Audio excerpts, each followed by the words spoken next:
ہمارے ملک ہندوستان کی ایک عظیم تاریخی مسجد۔ عزیز دوستوں اور پیارے بچوں، بہت پرانی بات ہے۔ آج سے تقریباً 500 برس پہلے 1528 میں ایک بادشاہ جس کا نام بابر تھا، اس نے اپنے سپہ سالار میر باقر تاشقندی کو فیض آباد کے ایک مشہور علاقہ اجودھیا میں ایک مسجد کی تعمیر کا حکم دیا۔ میر باقی نے اس سرزمین پر ایک انتہائی خوبصورت اور نہایت ہی دلکش مسجد بنائی۔ وہ مسجد اس قدر وسیع و عریض تھی کہ اس زمانے میں اتر پردیش میں اس سے بڑی مسجد کہیں نہیں تھی۔ لوگ بابری مسجد کو حسرت بھری نگاہوں سے دیکھا کرتے تھے اور مسلمان فخر کرتے تھے، لیکن میر باقی کی بنائی ہوئی مسجد ہندوستانی مسلمانوں کے بہت بڑے دشمن فرنگیوں کی آنکھوں میں کھٹکنے لگی۔ چنانچہ فرنگیوں کو مسلمانوں اور برادران وطن ہندوؤں کو آپس میں لڑانے کی ترکیب سوجھی اور فرنگیوں نے بابری مسجد کو اپنا نشانہ بنایا۔ بابری مسجد کو لے کر کئی ہندو مسلم فسادات ہوئے اور بالآخر آزادی ہند کے 2 سال بعد 22 دسمبر 1949 میں بابری مسجد کو نمازیوں سے محروم کر کے اس میں تالا لگا دیا گیا۔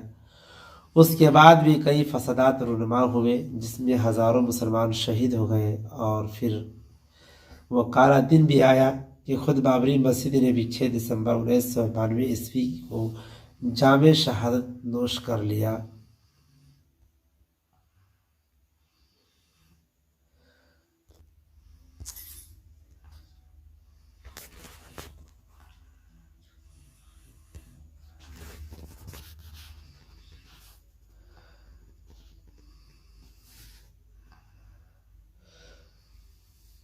سرزمین ہند کو کھوکھلا اور کمزور بنانے والی اور آپس میں لڑائی اور فساد مچانے والی تنظیم RSS کے بلوائیوں اور گنڈوں نے بابری مسجد کو منہدم کر دیا، اور 6 نومبر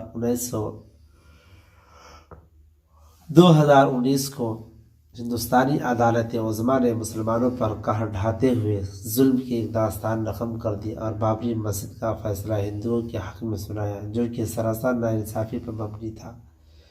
پیارے بچوں، مسلمانوں کی غصب کی ہوئی اور زبردستی حاصل کی ہوئی بابری مسجد کی زمین پر 5 اگست 2020 کو بابری مسجد کی بنیادوں پر شدت پسند ہندتوا سوچ کے لوگوں نے رام مندر کی ناجائز بنیاد رکھی۔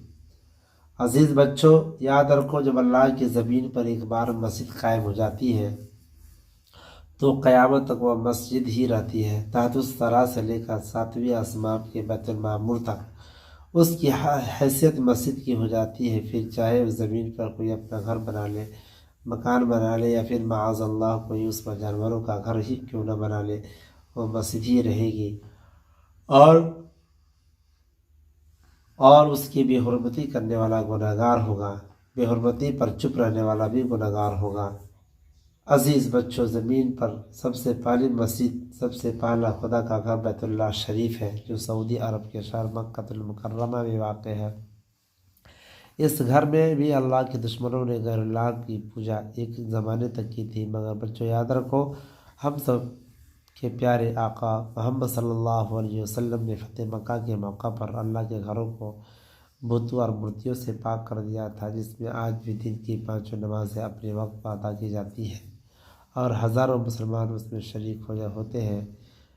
حج کے موقع پر دنیا بھر کے مسلمان لاکھوں کی تعداد میں وہاں جمع ہو کر ایک ساتھ، کیا چھوٹا کیا بڑا، کیا امیر کیا غریب، کیا عربی کیا عجمی، کیا کالے کیا گورے، کیا دیہاتی اور کیا شہری، سب کے سب عدل و مساوات اور برابری کے ساتھ ایک ہی صف میں کھڑے ہو کر نماز عشق ادا کرتے ہیں۔ عزیز بچوں، آج یہ پختہ ارادہ کر لو کہ بابری مسجد کی تاریخ کو ہر سال 6 دسمبر سے ایک بار ضرور یاد کرتا ہے۔ خدا حافظ۔